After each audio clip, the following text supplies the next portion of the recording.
Bonjour. Alors, j'ai une petite théorie sur le pourquoi de l'écriture inclusive. Pourquoi on veut mettre l'écriture inclusive en fait. Euh, on est beaucoup à avoir constaté, surtout parmi les gens de ma génération, de 1980, ou les gens plus âgés, que le niveau scolaire, le niveau d'éducation nationale, s'est écrasé, quoi. Vraiment, c'est devenu n'importe quoi. Et les élèves, le profil des élèves a changé. C'est plus. Ceux qui étaient minoritaires avant sont majoritaires maintenant. Avec des parents qui les font pas forcément réviser ou qui leur donnent le goût de la lecture ou des choses comme ça. Donc, l'écriture inclusive, c'est quoi? C'est une sorte, bon, ça s'appelle pas la conjugaison, mais à mon avis, c'est pour occulter toute la partie conjugaison grammaire. Voilà, comme ça, il n'y a plus à savoir quelle est la bonne terminaison, Enfin voilà, c'est encore une régression. Bon, peut-être que je me trompe, j'en sais rien. En fait, j'en sais rien. Mais je pense que c'est pour ça. C'est pour l'adapter au public actuel. Parce que le français, c'est pas une langue facile, c'est comme l'allemand. On n'apprend pas l'allemand comme on apprend l'anglais. Donc, ben, ça expliquerait beaucoup de choses. Ça expliquerait beaucoup de choses. Puis même, hein, quand vous prenez... ça se retrouve beaucoup, notamment chez les Maghrébins, où ils vont, euh, ils vont prendre un mot masculin et en faire un mot féminin. Les Africains font pas ça, ils font autre chose.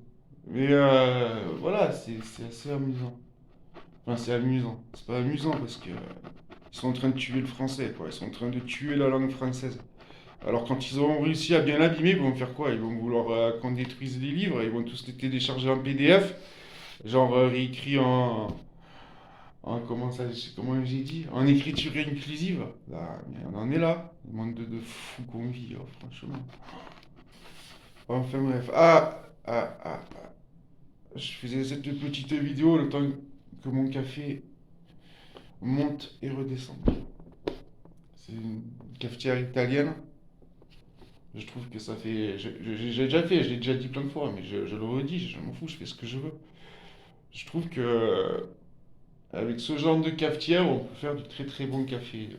Tout comme avec juste un filtre à café et un machin là, en plastique, qu'on met sur son bol ou sur son mug, sur son verre, sa tasse. Normalement, un café, on le boit dans une tasse. Eh bien, moi, on dose son café comme on veut, quoi. C'est pas comme ces machines du futur, là, les machines Senseo, Batenkoufe. Euh, si vous aimez ou vous l'aimez pas, le café Senseo, quoi. D'ailleurs, ouais, en fait, il faut jouer avec les dosettes, quoi. Il faut en mettre deux pour en faire un corset. Enfin bref, c'est... Non.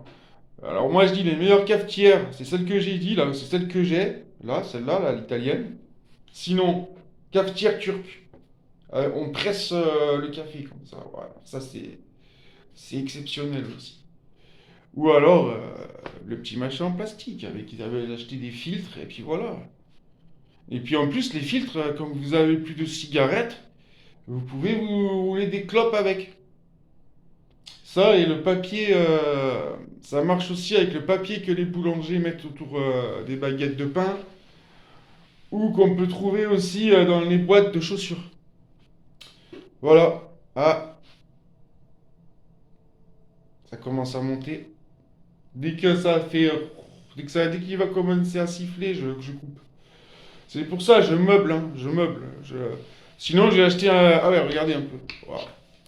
C'est une très très bonne affaire. 1,50 €. Il y en avait 2 kilos. D'orange. Elles sont... Elles sont exceptionnellement bonnes. Je me suis dit, bon, elles vont pas avoir de goût, il va y avoir des pépins, tout ça. Pas du tout, pas du tout. Pas du tout. La peau est fine, la chair est goûtue, savoureuse. Elles ont un goût. Je les mange par deux tellement elles sont bonnes. Ouais, voilà quoi. Bon, On y est, le café est prêt. Au plaisir, hein.